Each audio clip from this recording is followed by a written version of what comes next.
Sa kauna-unahang pagkakataon sa loob ng 11 taon, ating nasaksihan ang muling pagpapatibay ng ugnayang Pilipinas at Canada nang bumisita si Pangulong Ferdinand R. Marcos Jr. dito sa Vancouver. Balikan natin ang ilan sa mga produktibo at mahalagang tagpo sa kanyang kauna-unahang official visit sa Canada.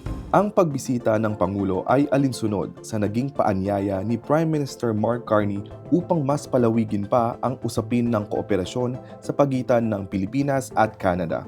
Sa kanilang bilateral meeting, kanilang tinalakay ang mas malalim na pakikipag-ugnayan sa iba't ibang sektor, gaya ng defense and security, trade and investment, people-to-people ties, mutual economic prosperity, at global supply chain resiliency. Kasunod nito ay napagkasunduan ni Pangulong Marcos Jr. at Prime Minister Carney na itaas ang ugnayang Pilipinas at Canada sa strategic partnership. Ibig sabihin, mas lalong palalawakin at pagtitibayin ang pakikipagtulungan para masigurong napahahalagahan ang interes ng Pilipinas at Canada.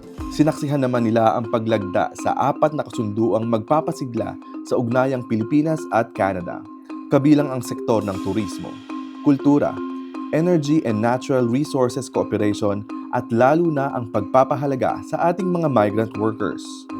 Isa rin sa naging highlight ng visit ay ang kanyang pakikipagpulong sa business community sa Vancouver, Canada. Kabilang riyan ang ilang business leaders at key players sa larangan ng mining, IT, BPM at mga energy sectors.